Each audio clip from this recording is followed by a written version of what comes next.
righty. And so with that, let's go ahead and get started. Yeah. All right. Wonderful. Welcome, everyone. My name is Amanda Johnston, and I am the founder and executive director of Torch Literary Arts.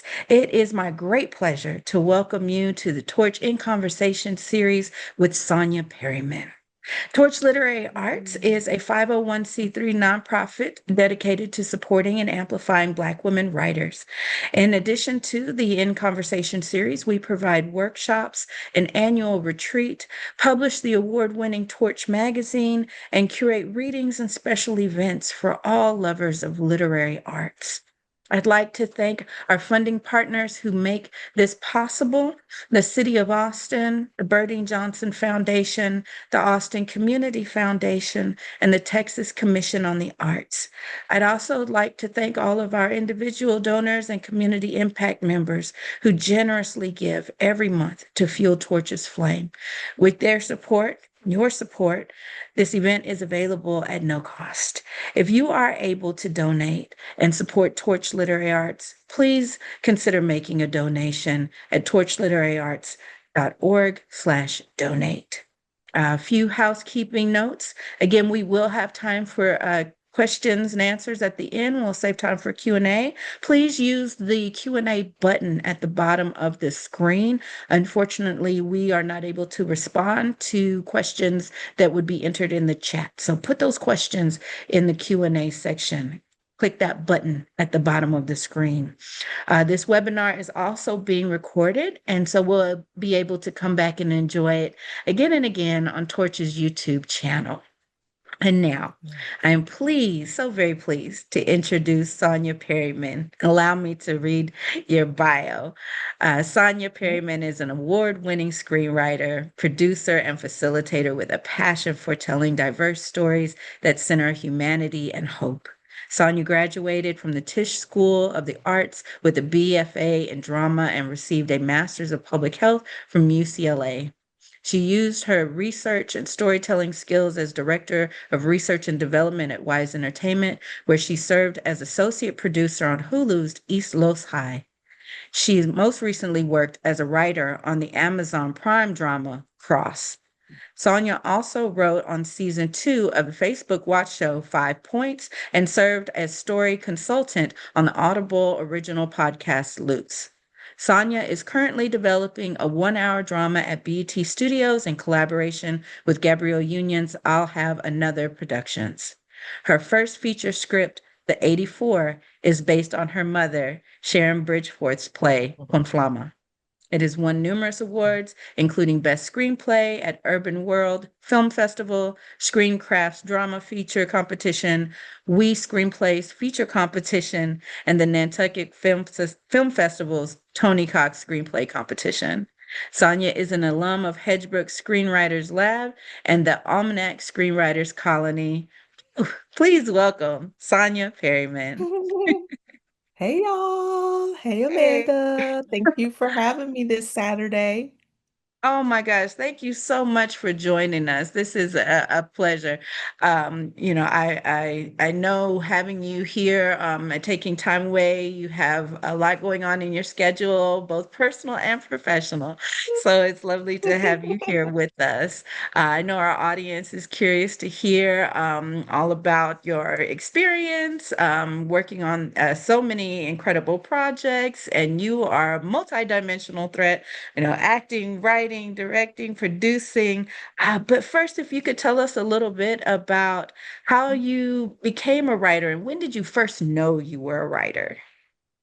Mm, that's a real interesting question because we were talking a little bit earlier, about my mom, Sharon Bridgeforth, and how she's this powerful writer, with Austin roots and lived there for many, many years and has done such amazing things. So I always grew up looking at my mom as the writer, and I'm like, okay, cool, she's the writer. And I didn't identify as a writer growing up. I more identified as like an actor, theater performer. And I was like, okay, this is my lane. And my mom is the writer in the family. And then it wasn't, but now looking back, like in childhood, I was always writing like short stories and stuff.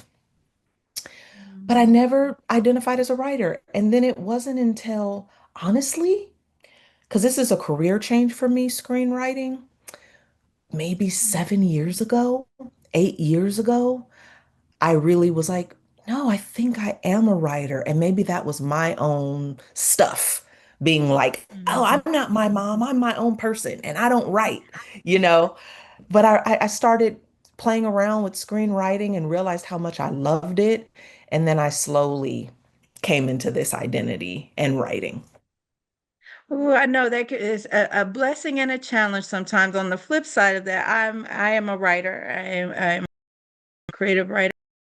My daughters, for a long time, really rejected writing, rejected it so much that one of my daughters struggled in English class around a poetry assignment.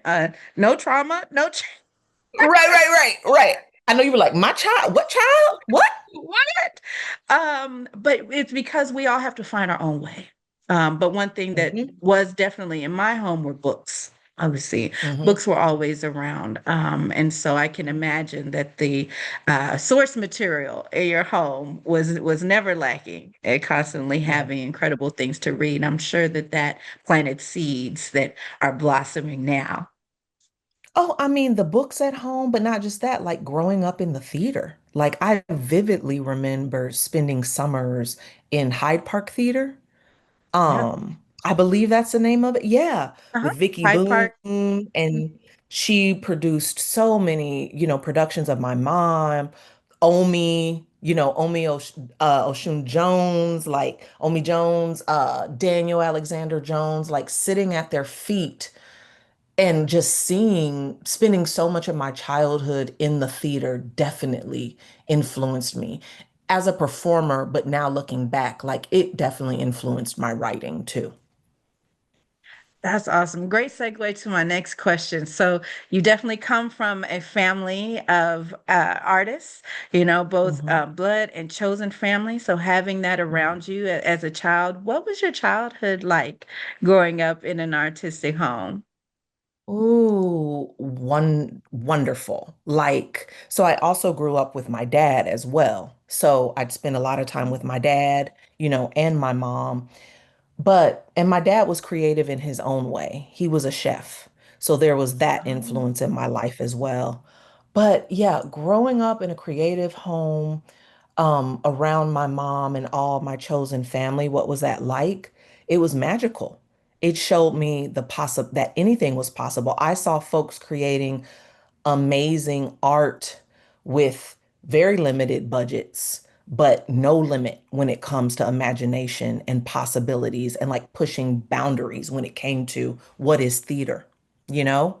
mm, Um, so I don't know. I just sitting at folks' feet and seeing the rehearsal process, of my mom like getting her shows made, the dramaturgy process, seeing how then that came to life as these shows that people just loved and would see multiple times. Like it was mm, magical. And the other thing I so appreciate is because even though I was a child, and like a preteen when I got really involved, they let me really collaborate with them.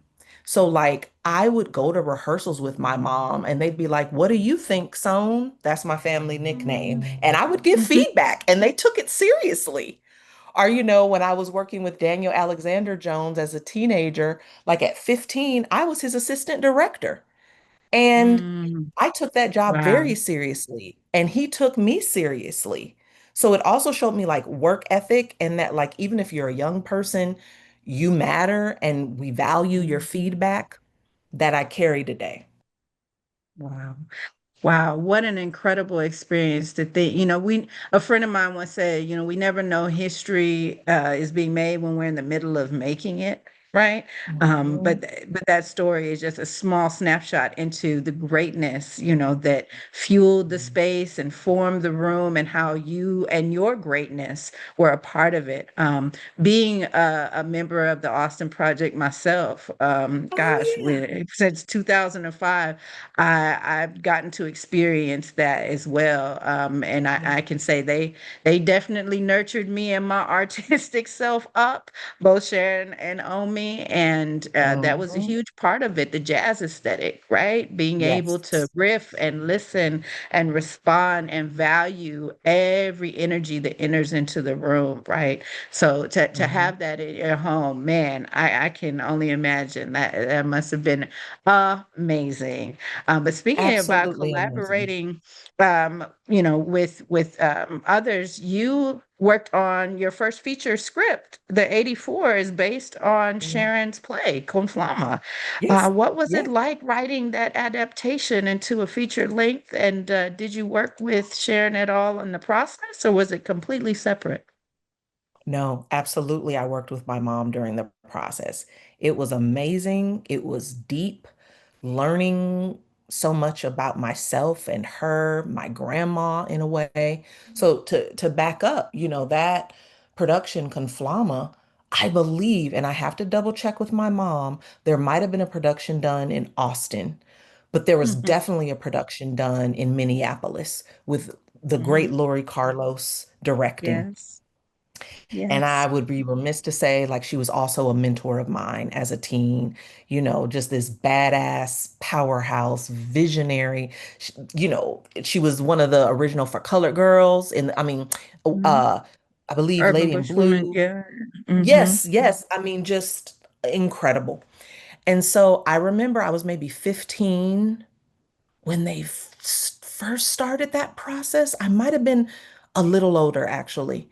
And again, watching and being so moved by by the play Conflama, realizing it was my mom's story about growing up in LA, in the 70s, taking the bus around the city, all the different cultures she's experienced, and also about her relationship with her mother, my grandma, and learning a lot about that through this play, stuff I didn't even, know.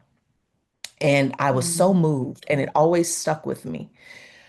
And so when I was like, "Oh, I want to try my hand at screenwriting," I had written some television scripts, but never a feature-length script. And I was like, Hmm. it was during COVID times, and I was just like, going a little crazy at home. And I was like, I need to push myself artistically.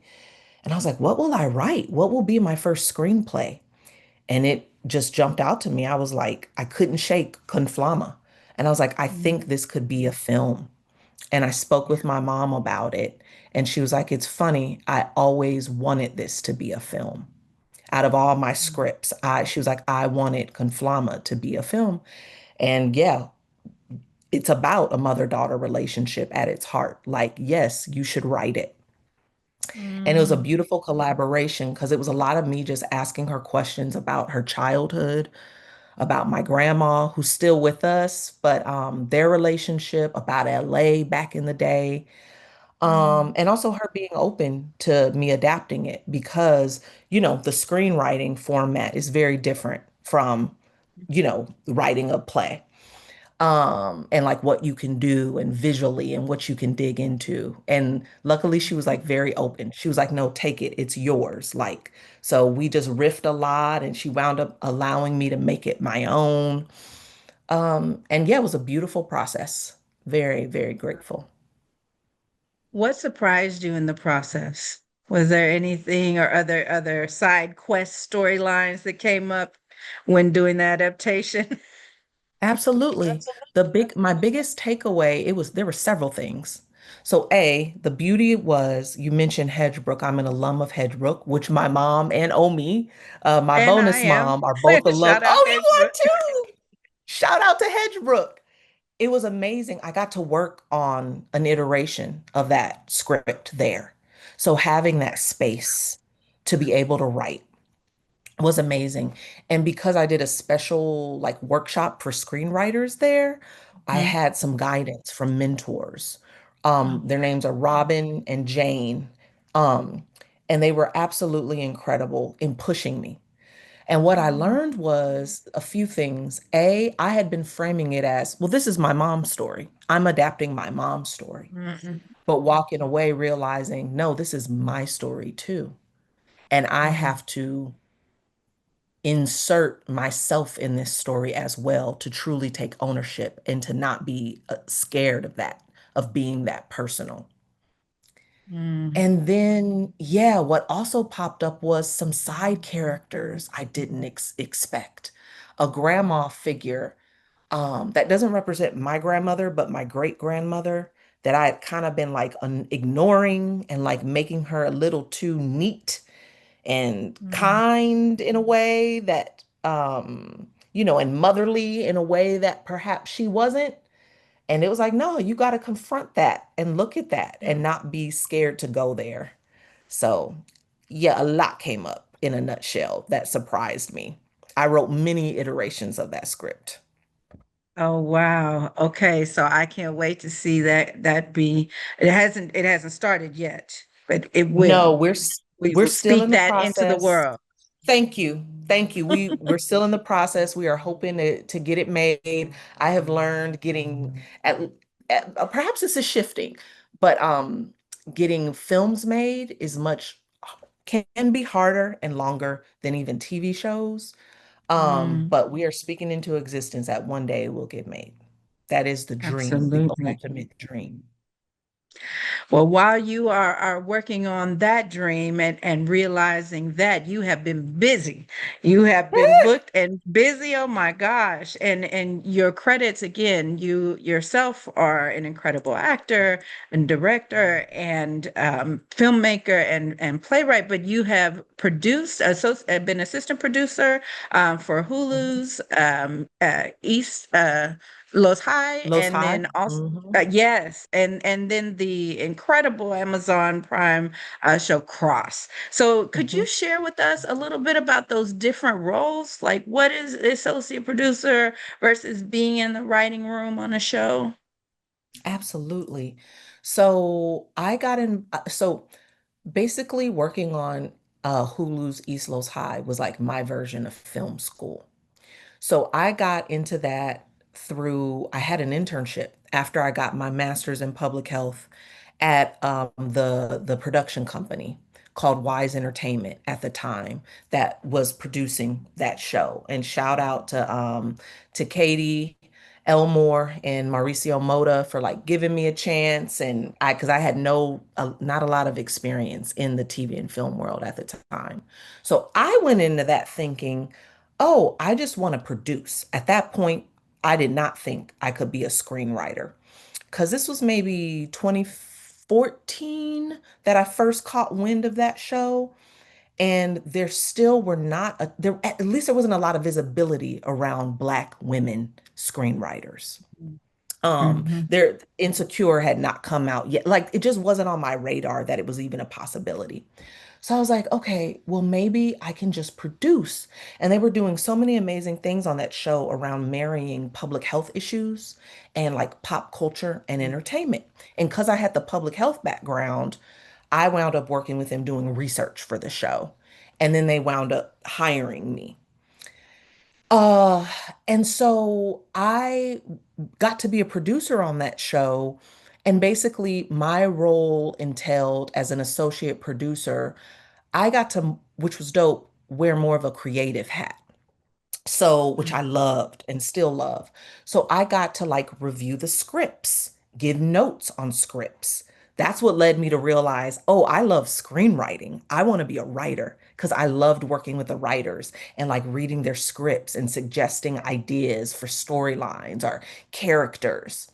So I did a lot of that. I got to help out with casting for the show. I got to help out with the music. Um, and so that was all in preparation of filming and also some other like logistical stuff. And then when we would film, I got to be on set. And so I would just help out on set with whatever was needed for the day. Interact a lot with our actors. Hey, what do you need? Help troubleshoot things. Um, and still, while I was on set, I'd have my little office in a trailer, printing out scripts, helping to like it. You wear a ton of hats basically when you produce. And I really loved it. But at that time, I was also realizing, oh, I love writing too. So on the side, I was writing my own scripts. And by Mm, then, the show Insecure had come out by Issa Rae, and that really influenced me because I was like, whoa, mm, here's a show about these Black women. They're about my age. they even live in LA like me, and we're going through some real similar stuff. Plus, it was funny as hell and poignant and really explored like Black friendship and dating. And I was just like, this is amazing. Maybe I can do this. So I started writing my own scripts and then sharing it like with my boss and my coworkers and getting feedback. And like that was helping me grow as a writer. So that's a little bit about my role as associate producer on East Los High. And then I started growing more as a writer. And then I got my first writing job on the Facebook watch show 5 Points, because my old boss, Katie, was the showrunner on that. And so we Mhm. loved working together. So she wound up hiring me, and Kerry Washington produced that show. So I really learned a lot writing on that show. And then I started writing my own projects, and then that finally led me to Cross. And so do you want me to keep talking and share a bit about being like in the Yes, writer's room you on tell Cross us. and that journey? Absolutely. And I also am Okay. interested in hearing you because Cross, we know that was first a book, right? A very Mm-hmm. popular Mm-hmm. series. So there's some adaptation there. And like, what does that look like when you're taking something that already has a huge fan base, readership, and now we're transferring that to television, right? What does Absolutely. that process look like in the writer's room? And then for those who are new to the concept of a writer's room, period. What is the writer's room, right? Yep. I think some folks think of, writing as, oh, we're just in our little desk at home writing alone. Writer's room is very different. Woo, you ain't lying. Yes, it is. So, okay. Okay, let me see where I want to start. So, when you work in like TV and film as a writer, if you write screenplays for movies, it can be more solo. You are more just like, unless there's like several writers working on the script, but if it's a solo script, you can kind of be like, in your little office or wherever you like to write, more writing solo. It is collaborative in that you will eventually get notes from your producers, or if you're doing it for a studio, and you'll have to do rewrites based on feedback and Mhm. notes from your partners. But it is more solo. TV is super collaborative.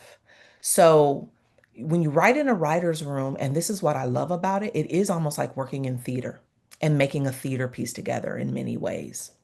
So, in a writer's room for TV shows, usually, and every writer's room is different, there's the showrunner slash creator, right? Who's like, for lack of better words, like your captain, who is holding the vision of the show. And your job when you're hired to write on their show is basically like to help execute their vision for the show. It's not your show unless you're the showrunner. You're taking their ideas, and they if they're a good showrunner creator, like they're expressing them clearly, and you are like a vessel to help bring their ideas to life. And so for example, for the show I'm working on, Cross, the Amazon Prime series, the creator and showrunner of that show is named Ben Watkins. He's incredible. And so he's the one that took those books, you know, and adapted them for the screen. So he like took the books. I guess I can't speak to fully his process, but like took what he wanted, and took that character Cross and all those folks in that world, and like through his vision was like, how can this be the dopest TV show that I can make, that excites me? And then it's like Mhm. when I was hired to be a part of the room, for season one, there were like 8 of us writers. Then he's like, okay, great. Here's what I'm envisioning. He had written like up a document for us to kind of start us off. And we were like working from that and collaborating together to be like, okay, what's this world? Who exactly are all these characters? Yes, they're based on the books, but like, how are we changing stuff? How are we, again, making a show that excites us and also speaks to Ben's vision? And then you kind of typically, you all work together in most shows for the first few weeks of a season in something called Blue Sky, where you're just like riffing, and like it's super fun, and being like, okay, what does this season look like? What are all our big ideas? What are our big arcs for all our characters? Then after a few weeks of that, you start drilling down and you go episode by episode. Okay, we know our big picture vision, but then what is the vision and the specific vision for episode one? And then what is the vision for episode two? And usually writers are assigned to an episode. Sometimes it'll be one writer or two, you're working together.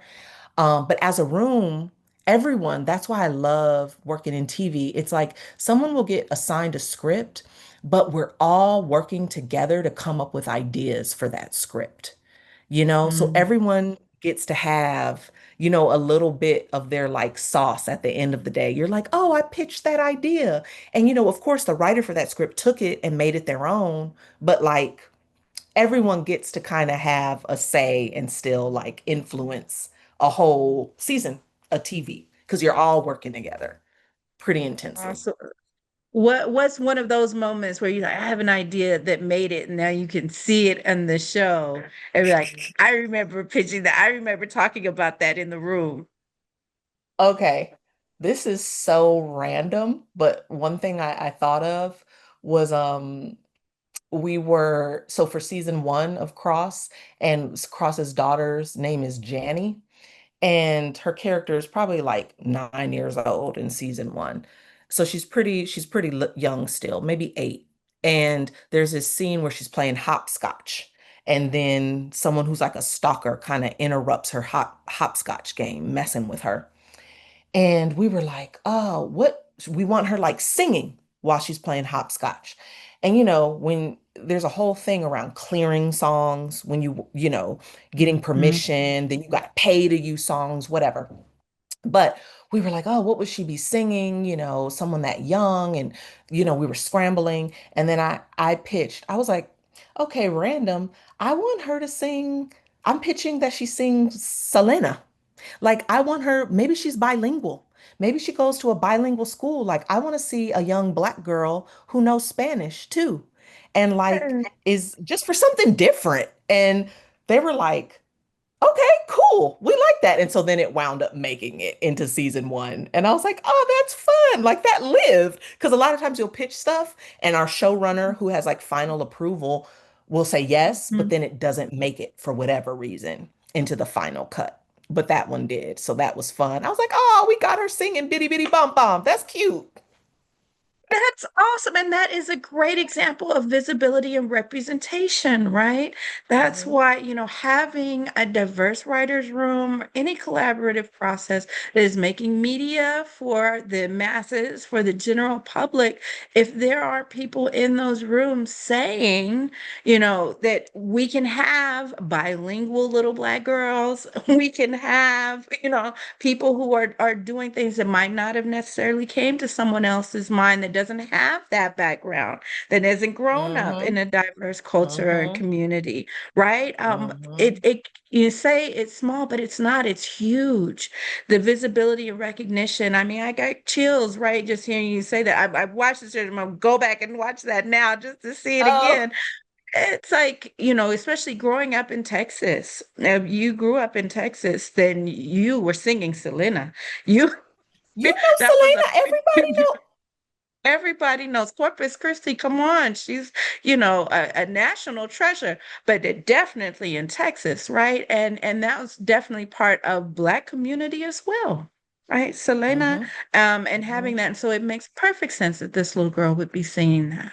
So thank you so mhm. much for adding that bit of insight, not just into the character and what their interests are, but community, right? Mm, Um, mhm. I want to remind our audience, thank you again for joining us. I see some questions populating in the Q&A. Thank you. Keep adding those questions. I'm going to ask a couple more questions and then we'll open it up and I will share some of those questions, right? Awesome. So with that, talking about community and representation, I know I, as a writer, am always considering, right, my people, who is going to see this, right? And I do have a That's right. specific audience in mind, but I want everyone who comes to my work, no matter where they're from, to enjoy the craft and the care that I'm putting into work. But Yeah. on the topic of care, when you're caring so much, just being a Black woman in the world, we're caring so much. How are you caring Mhm. for yourself in your creative process? So I also know that Ooh, these shows, writing for drama, there's a lot of trauma. There's a lot of issues that, we're dealing with today. How are you yep. taking care of yourself during that creative process? Ooh, that's such a good question. Thank you for asking that because it's a good reminder for me. Because I think I often don't. I'm not gonna lie. I can Mhm. be like when I'm working, very just like, okay, you got to get it done. What's next? What's next? Hustling and not always doing the best job about taking care of myself. I'm lucky to have family and a fiance that's very supportive and remind me to take care of myself, but it's been a journey. Um, I think now, so in the past, taking care of myself during the creative process, and it still looks this way, is finding time in the morning to meditate no matter what. Mm, Even if, I'm rushing out the door, like I'm like, Sonia, it doesn't matter. Take 5 minutes, sit your behind down and meditate to center myself. Like, and setting an intention for the day. So, like, mm, what do I want my intention to be? Like, especially because right now I'm in a writer's room and working in a writer's room, it is a lot of energy. I'm lucky that the cross writers room is there. I work with amazing people who are supportive. They believe in mentorship, and are just good people.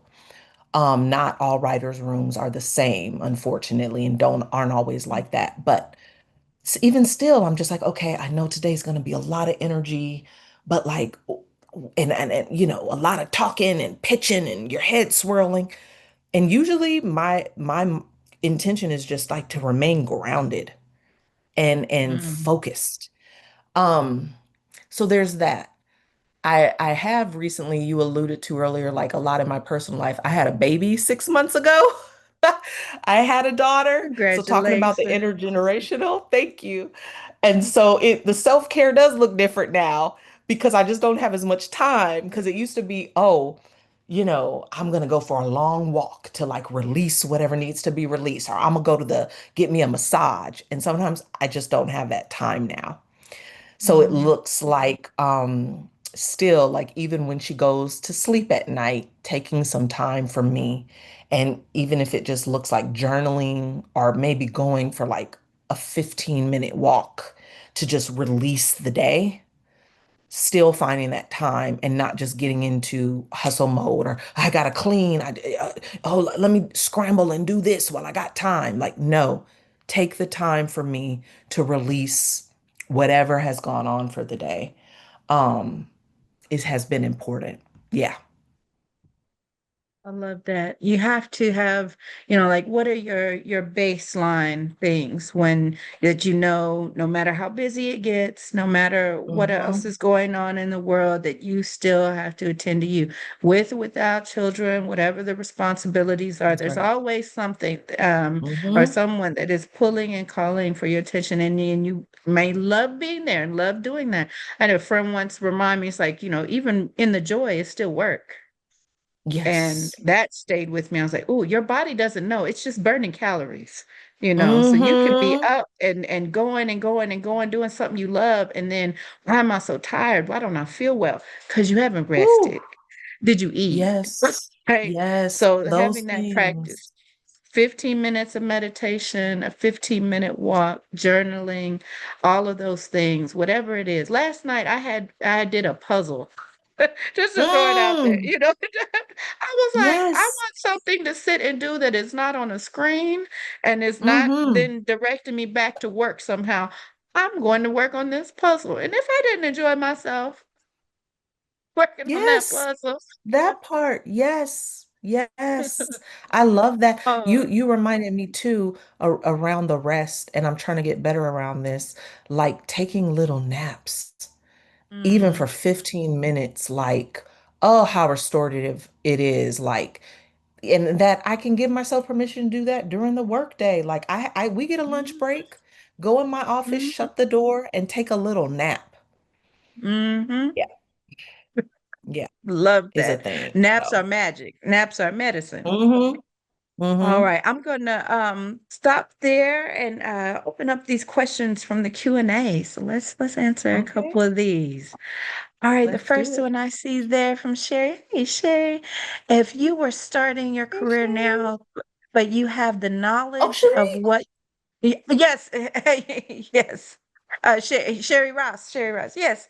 If you were Yeah, starting your Sherry. career now, but you have the knowledge of what you know now, how would you approach your career, particularly for those of us who do not live in Los Angeles? Ooh. How would you start your career now, knowing what you know, and especially for Mm-hmm. those not in LA? Mm-hmm. Mm-hmm. Mm-hmm. Oh, that's a good question.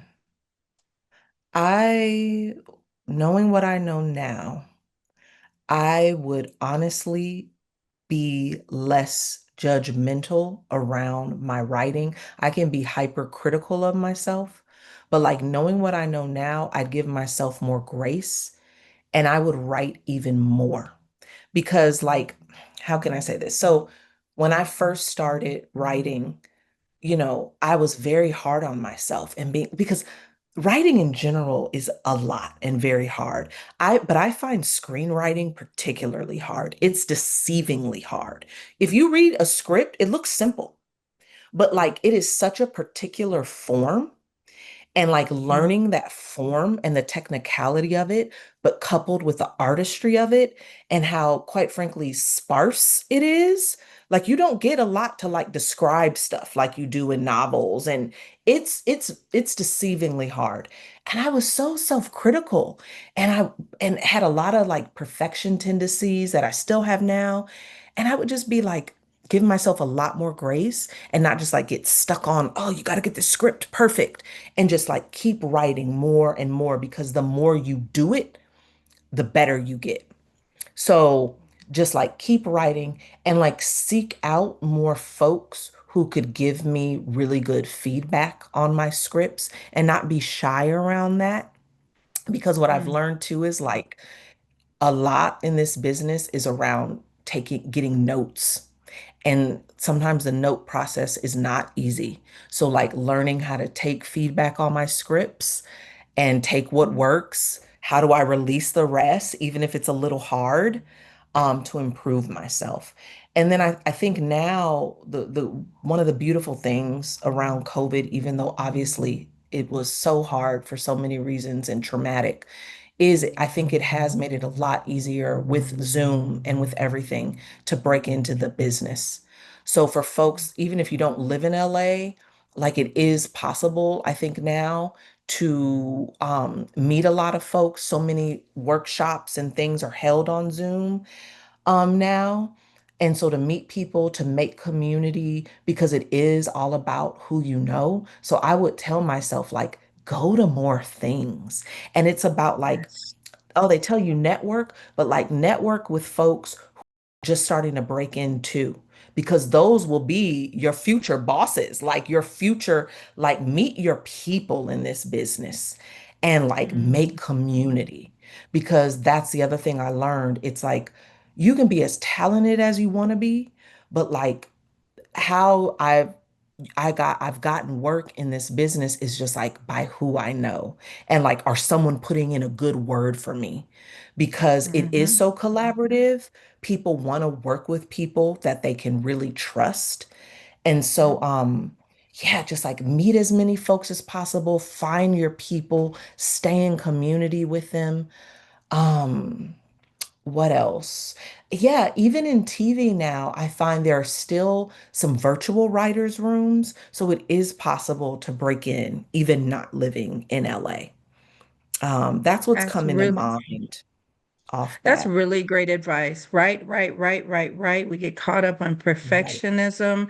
It's and never going to be perfect. And what we're hearing from you today is, it's going to be a process anyway. So you can get it as perfect as you want, but when you put Yes. it out there, it's going to get notes. There's going to be revisions. Yes. It's going to change in some way. So you want to Yes. write good work, but you got to be able to release it. And to have Mm-hmm. people, I tell people that all the time too.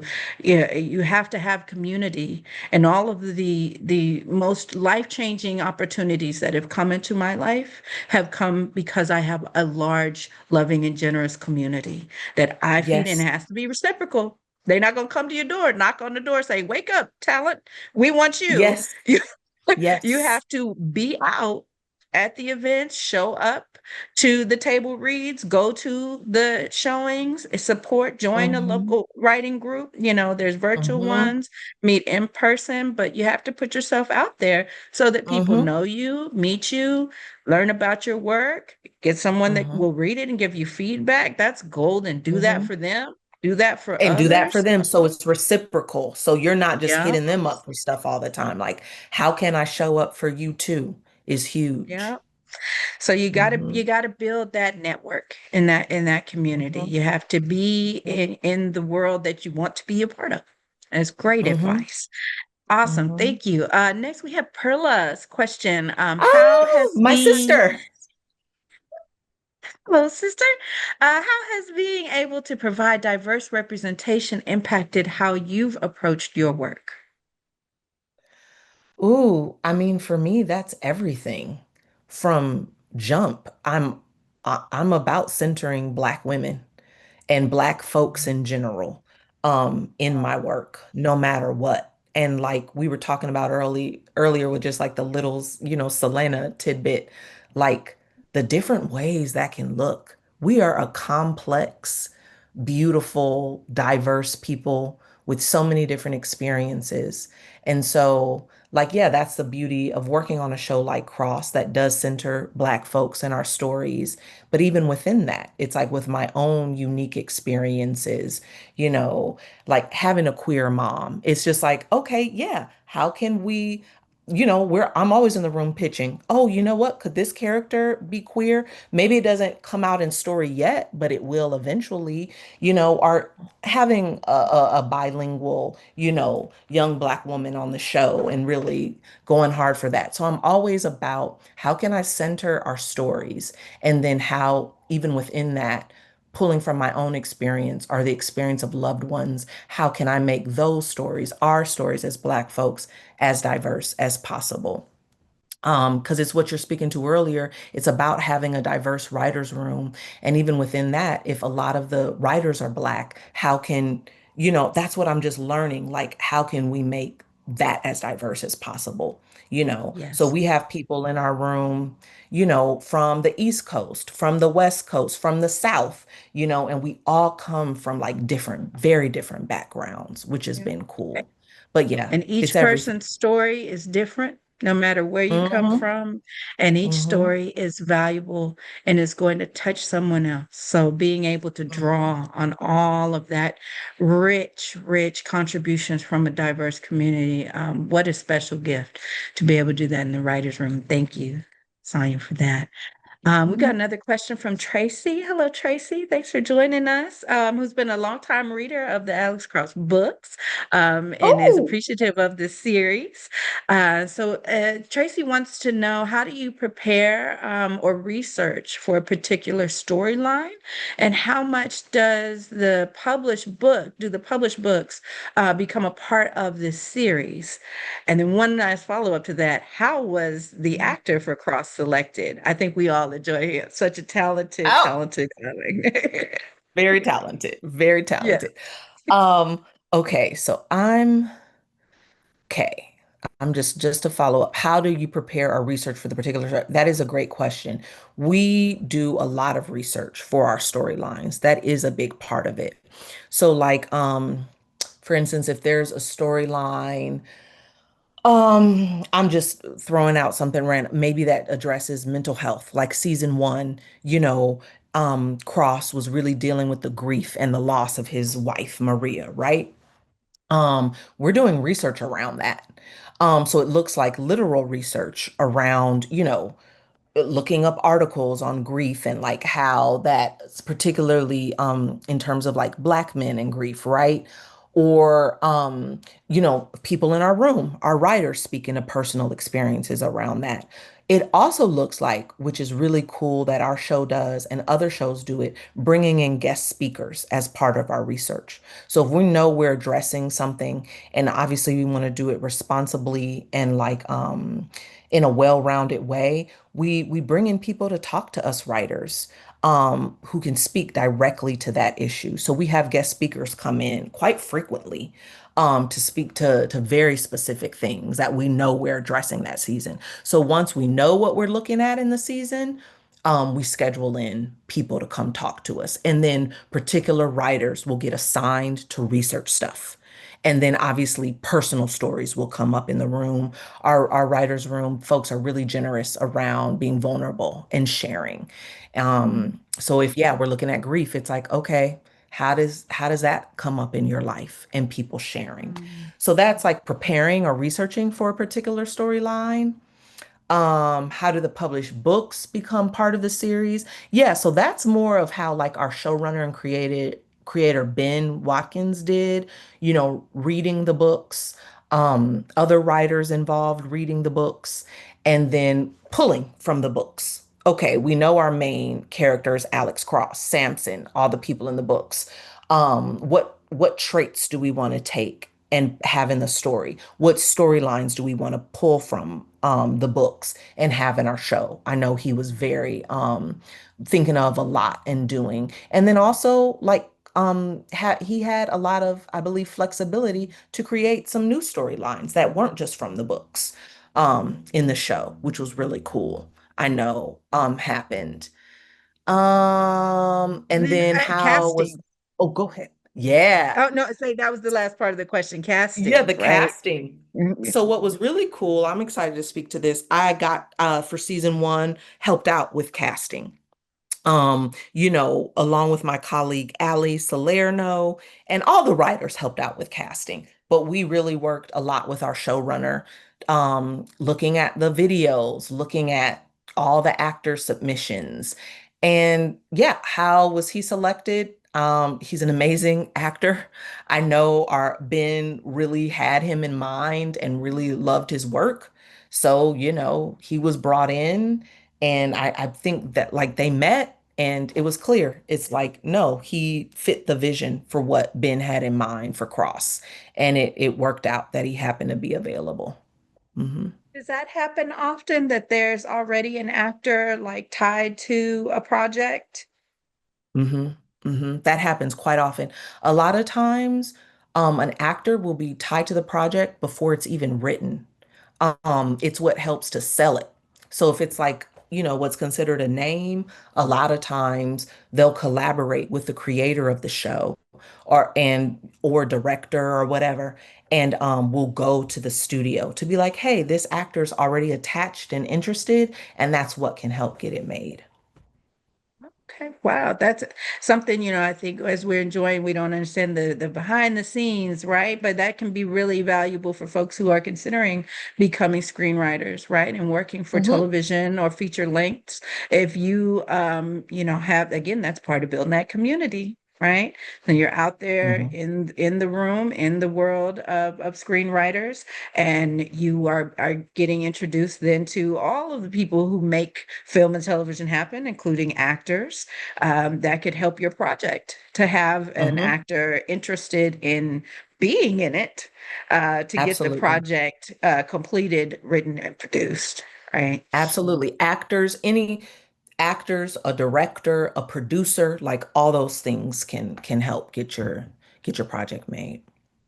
Awesome. Well, we have one more question in the Q&A from Jen. Hi, Jen. You've done such a good work in so many different areas. Do you feel like with screenwriting, you found the thing you want for your career going forward, or does it all feel more fluid, open than that? Ooh, I think I have for now definitely found my thing. I'm really happy and I feel fulfilled doing this, but I think I'm open to continue to work I think I do see myself ideally always writing to some capacity now, be it continuing to work in TV, hopefully, maybe getting the 84 made or more movies, working more in the I film maybe space would be when lovely. when we're speaking it. Amen. When it gets made and other film ideas that I have, I always see that, but I could see myself doing that and also still like on the side, maybe one day I don't know, acting again in a theater show, Or I love singing, maybe making some music because even when you work in TV, you do get long breaks like in between seasons. So I want to keep pushing myself and exploring. And so I could see myself always exploring new avenues or maybe going back to the acting and singing here and there. I could see that. Well, the sky's the limit. Like you mentioned, Issa Rae earlier, such an incredible example. Writer, actor, producer, actor. Exactly. I mean, what is she Exactly. not doing? So I love that Hmm. you're building up your repertoire, you're adding to your playbook, and you'll be able to do all of this and so much more in the future. And we can't wait to watch and celebrate. Thank you. Thank you. All right. That was all of our audience questions. I'm gonna wrap up with a little rapid fire. It's the final questions. And so the first one, what are you obsessed with right now? What shows are you obsessed with right now? Mm. They don't have to be ones you're Ooh, working on, but you're like, ooh, I'm into this. yeah, I'm watching along with my fiance Sam the show Hacks right now on HBO. It's such a good show and it's nice because it's a comedy. Um it has dramatic elements for sure, but kind of like, crosses about serial killers. So when I come home, from the day, I like watching something a bit more light, kind of just switch up the energy. So I like watching comedies. And so that's something we're finishing up the last season right now. Awesome. All right, so everybody check out Hacks. Also, you mentioned, being in the writer's room. I don't know if you can share, but what are you working on right now? I don't know if I can share yet what I'm working on right now, but yes, I'm in a writer's room right now working on a TV show, and I will share as soon as I'm able. I will hit you up and let you Yes, know. let us know so we have a watch party. Okay, We okay. gonna make sure we're watching. All right, and then my Thank last question. Thank you so much again for joining us today. This has been wonderful. What last bit of advice would you give to someone who is just starting their writing journey? Ooh, what comes to mind is, I mean, it's what I tell myself every day. Just keep writing. It's not about perfection, it's about process. And so if you have a story in you that you cannot shake, it's there for a reason. And so write it, tell it, Mhm. and maybe I can just speak for myself. I can be very like oriented towards again the perfectionism or like, well, will this get made? Like, don't worry about that. That will work itself out. It might take years, but like you never know. The sky is the limit. But just like write, just keep writing no matter what. Like if a story's in you, it's there for a reason. It's yours to tell. Only you can tell it, with your specific voice and life experience. So just like keep writing and like believe in yourself and your work. Absolutely. You can't be a writer if you're not writing. You don't have work to put forward that you can't revise. So I would always tell Hmm. my anyone who would ask me about writing or my students when I'm teaching, you got to first have words on the page. So writers Yes, write yes. and then revise. And I'll Yep. just that part. I was just going to add that one thing. Like what I just tell myself is just get it out. Allow yourself to have like a terrible first draft. You can always edit it and you will. But just Yep. like get it out. Like that is the most important thing. Wonderful. Thank you so much, Sonia. It has been a pleasure being in conversation with you. Thank you to everyone who joined us. This Thank will has y'all. been recorded, so it will be available later. And we invite you to view all of the other videos on our YouTube channel. Incredible readings and conversations archived there with no paywall, available for you to visit and enjoy at any time. Definitely want to add again, if you're able to donate, please make a donation. Torch is a nonprofit literary organization that supports Black women writers and amplifies their work. Every bit makes a difference. So if you're able to give anything, it's no small, not too small, not too big, anything you can give, we appreciate. And definitely check out our upcoming events. We announced our fall season. We've got great readings in person, and we've got workshops, virtual and in person. So check all that out on torchliteraryarts.org. And with that, have a wonderful rest of your day. Find some joy, run to love, take good care of yourselves. And we look forward to seeing you at the next Torch event. Thank you all.